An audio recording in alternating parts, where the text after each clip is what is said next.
La crise énergétique et écologique doit être traitée de façon systémique par la mise en place de politiques publiques volontaires, car nous le savons, la logique expansive et destructrice du système capitaliste fondé sur le gaspillage de ressources et l'accumulation irraisonnée de richesses nous conduit dans de très brefs délais à des catastrophes sociales, écologiques et économiques sur toute la planète.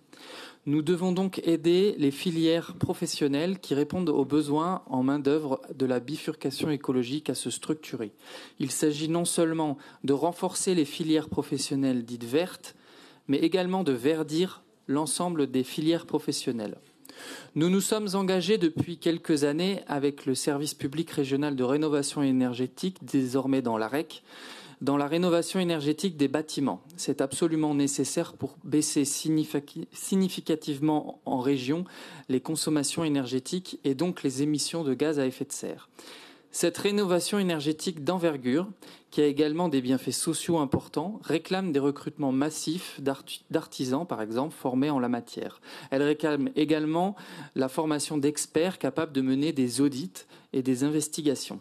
On sait dès aujourd'hui que des pénuries de main-d'œuvre dans ces métiers sont et seront de plus en plus criantes. De la même façon, nous faisons face à un problème de main-d'œuvre technique s'agissant du développement des énergies renouvelables, concernant la maintenance des matériels, mais aussi leur fabrication et leur installation.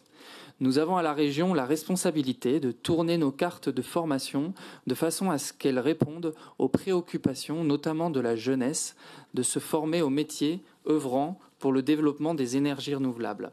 Alors que de plus en plus de personnes manifestent le besoin d'exercer des professions avec du sens, alors que de plus en plus de jeunes, même diplômés, se posent la question de déserter, selon leurs propres termes, des professions qui nuisent à l'environnement, notre responsabilité d'élus est de leur proposer des voies qui correspondent à leurs attentes et aux enjeux de ce siècle.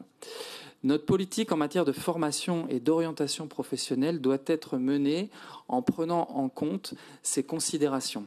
La transition écologique et sociale de notre économie aurait dû, selon nous, se retrouver davantage, et ce, de manière plus transversale dans le CPRDFOP, qui fait office de feuille de route en matière de politique de formation et d'orientation professionnelle.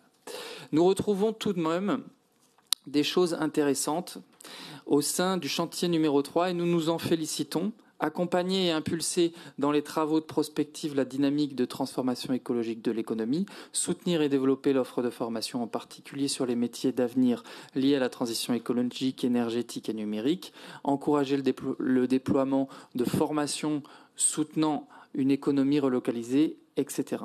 Le CPRDFOP prévoit également de donner un rôle à la coalition FAIT, Formation, Emploi, Transition écologique, animée par la région dans le cadre de la COP régionale, s'agissant de l'émergence de nouvelles formations répondant aux besoins de transformation écologique et sociale des métiers et de la formation.